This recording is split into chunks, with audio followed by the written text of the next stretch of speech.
I'd like to welcome you back. So today we're going to speak about a subject that, to me, is very interesting. The concept that prayer is beneficial for you, not only on this higher spiritual level, of course, but actually in your every day-to-day life, both mentally and physically. I think prayer is something that can improve your health. Now, what's interesting is that when I was younger, I was pretty wild. And when I came around and I started taking my prayer more seriously, I told my father one day that I noticed that while I'm praying, it's a great exercise because you walk back and forth, you can pace, especially in my religion. My father, who was a Yeki, which means that he was very serious about things. And he was from Germany, a certain personality type that wouldn't say he was serious about everything, but that you do what you're supposed to do for the reason you're supposed to do it, and you don't play games. So I followed suit and I changed direction on that.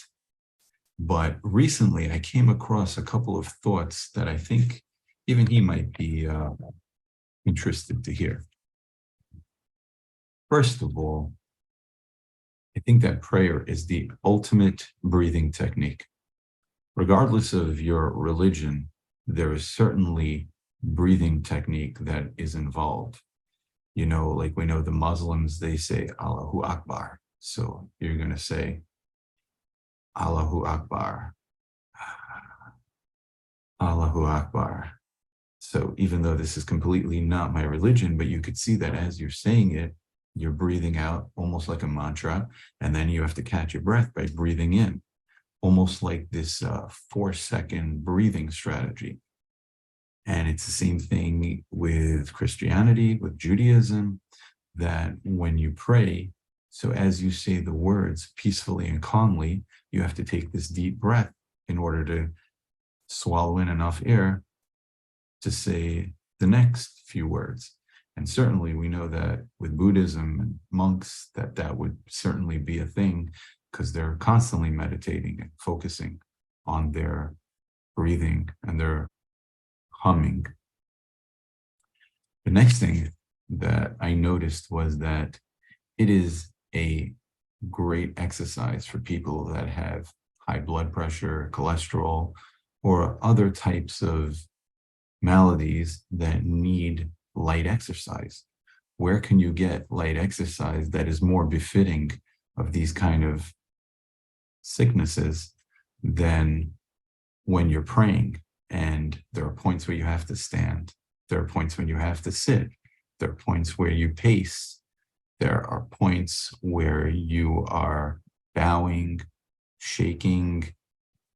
In fact, if you think about it, there's even a self-soothing motion that you see in many major religions, where a person would hold their book and they'll sort of rock themselves. This has to be a wonderful thing for your equilibrium, for your calm, anxiety. And again, you're getting very light exercise, which is what all the doctors say. What's written up everywhere is you're supposed to get light exercise when you have high blood pressure. Another thing, I'm reading from notes because I made a whole bunch of notes on this, is that it's what I would call the ultimate Sudoku, right? We know that as people age, it's very, very good for them to do puzzles and Sudoku and to keep their mind challenged.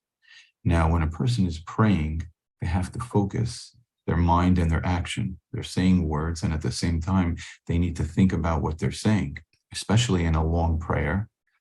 And if a person doesn't focus on all of his words, like let's say he prays in another language, as is often the way in Judaism, so when a prayer does stand out, he zeroes in on that prayer with confidence, and it's like a deep thought that he can really connect to and bond with.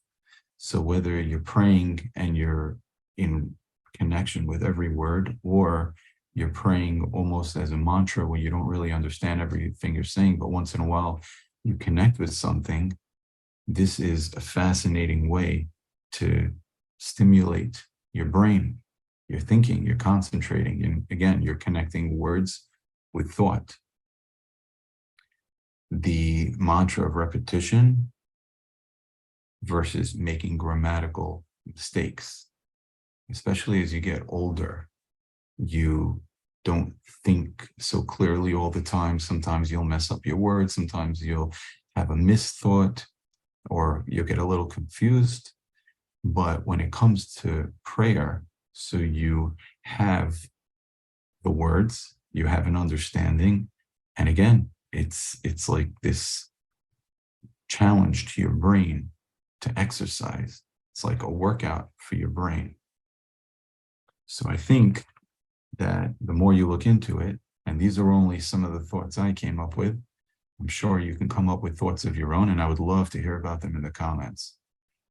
But besides for the spiritual and the connection with God or the higher being as you see it, I think that prayer, interestingly enough, of all things, has this incredible ability to give us good exercise for our brains and for our body in the perfect way that people need it when they are suffering from the kind of maladies where they need to strengthen their mind and to have gentle exercise. I hope you guys found this interesting. I'd love to hear feedback. Please like, certainly subscribe. Looking forward to seeing you again soon. Thanks.